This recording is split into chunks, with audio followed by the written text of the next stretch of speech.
Hi folks, this is Josh Bender. Thanks for stopping by my blog and checking things out. This is my very first video blog, so I figured that maybe I should make the very first post about something that is most important in my life, which is my faith. A little bit about me. My name's Joshua Bradford Bender. I am named for the person that first shared his faith with my father, Leland Bradford Neely, and he played a huge role in my father's life, and I am honored to have his name. 31, I am married to a beautiful, beautiful wife named Jill. I have two beautiful kids, Hayden and Caroline, 6 and 2. I am a Christian. I am a follower of Christ, more importantly. I was raised in a Christian home. I was raised in the church and Sunday school and the whole deal. That's not to say, though, that through my life I haven't hit bumps in the road. There have been times of questioning, times of doubt, times of faltering, times of being unsure. And perhaps one of those events has led to the most important life-altering, life-changing event in my history. I was 19 years old. I was a freshman at Robert Morris University, and I was on spring break. I remember it being in the morning, possibly around 8:30 in the morning, and my father had already left for work, and my mom was getting ready for work, just about to walk out the door. I heard my father's truck pull up from my bed, because I'm a college kid. Of course I'm still sleeping on spring break. It was odd to hear my father's truck pull up at this time, because he had just gone to work maybe 2 hours before. I wasn't all the way awake, but I was stirred, and I heard him come in. And the next few things that I heard were shaking, upsetting. I heard my father cry. Not just cry, but sobbing. I had never really heard my dad cry like this, and it worried me. So I went downstairs to see what had happened. I found out that my dad had lost his job, and he was distraught. My mother assured him, "Lance, it's going to be okay. We'll be fine. We'll make it through." It didn't seem to calm him down at all. She said, "We'll call your union representative. We'll get this taken care of. It'll be okay." Didn't still seem to calm him down. The next thing I know, he got a phone call from my uncle, who also was a railroad worker like my father was. And the conversation that ensued was very upsetting to my father. His response to the phone call was, "I can't get any GED respect even from my brother, or support. I can't even get any GD support from my brother." At which point he slammed the phone down and he went outside. This was normal for my dad to do. Very normal. My dad would go outside when he's upset or stressed or angry, and he'd putz around in the garage and do what he had to do and blow off steam. So I sat at the kitchen table and I just let him go. The next thing I know, the phone rang, and it was my uncle again. He said, "Josh, I may have upset your dad. Can you go get him for me?" So I put the phone down. I didn't hang up. I just put the phone down. I went to the back of the garage where I thought he would be. He wasn't there. I went to the side of the garage, thinking maybe he was over there. He was not. Then I came to the front of the garage, and I had found that my dad put up a collapsible workmate, threw a rope around the rafter, tied a noose, and put it around his neck. He then kicked the workmate out from under him and hung himself.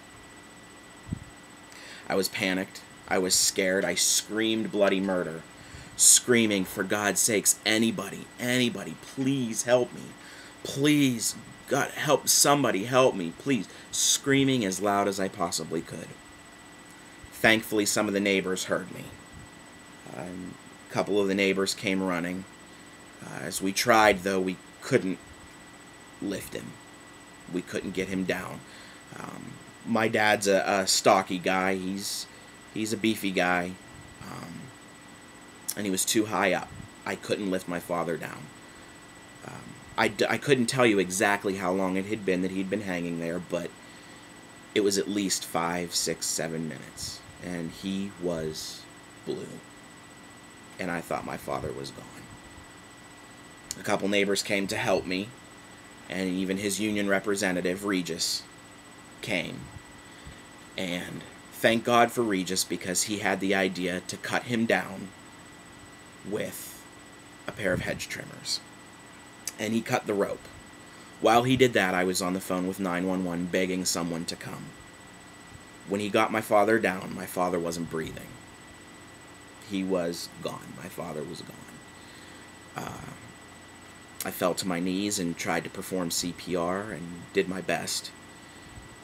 And the ambulances came. And the paramedics came, and the paramedics were wonderful. But my father still wasn't breathing yet. He, in my opinion, was still gone. And in front of the garage in our gravel driveway, I fell to my knees, and I begged, "Dear God, please God, hear me now. Jesus, I am asking you, I am begging you, please not my dad, please not now. I know his time's not up. I know his time's not up, God. Please, God, please, please." And the paramedics still behind me were working on him, doing their best as much as they possibly could to revive my father. And I said one last time, "Jesus, I am begging you. I know you can do it. Please help my father. Please." And it's at that moment that in the background, as I was on my knees crying and begging, I heard, and my father was still alive. My father was there. Maybe not cognitively, but he was breathing again. His arms thrashing, his legs thrashing. My father was alive. The paramedics strapped him to a board, put him in the ambulance, and took him to the nearby elementary school to be life-flighted to Allegheny General Hospital, where he would spend several weeks. But my dad is still here. My dad is still alive. My dad, to this day, 12 years later, has breath. I thank the neighbors. I thank the paramedics. I thank the police officers. I thank the staff at Allegheny General Hospital. But most of all, I thank Christ. I thank Jesus.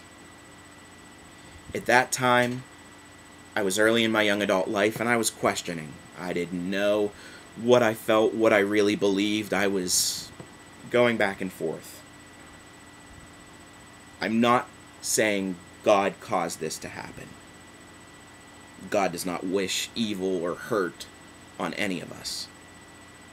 But God took a situation that could just be horrible, that could just be evil, that could just be depressing, and He made something happen. God revealed Himself to me in a way that I've never seen before. God revealed Himself to me as someone who hears my prayers, who understands who I am, who understands my cries, who responds.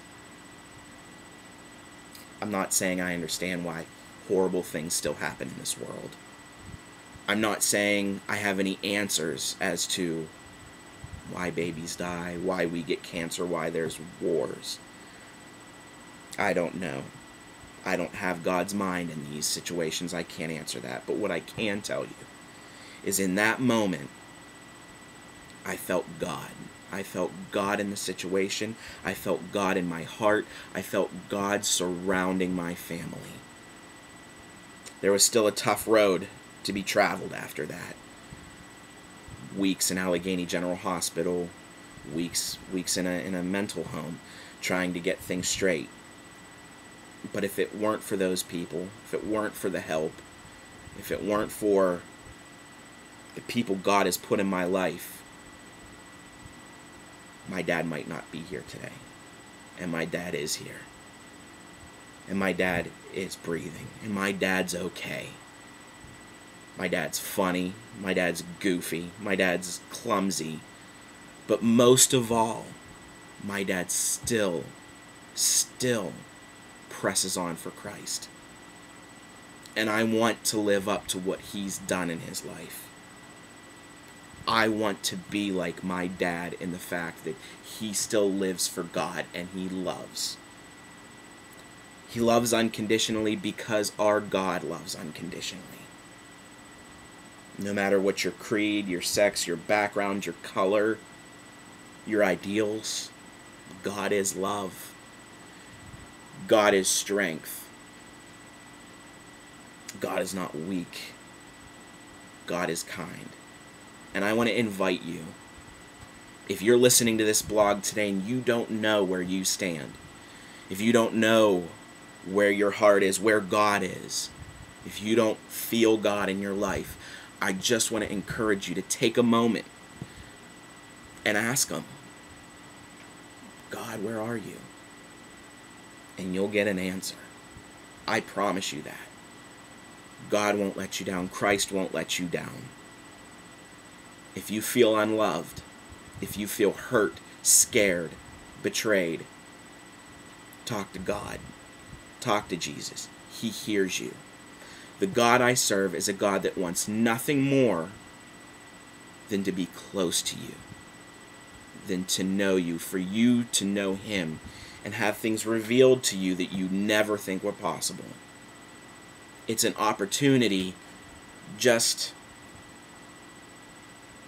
to live a life knowing that Christ is behind you. I'm not saying I'm the high moral authority. I'm not saying I have any of the answers.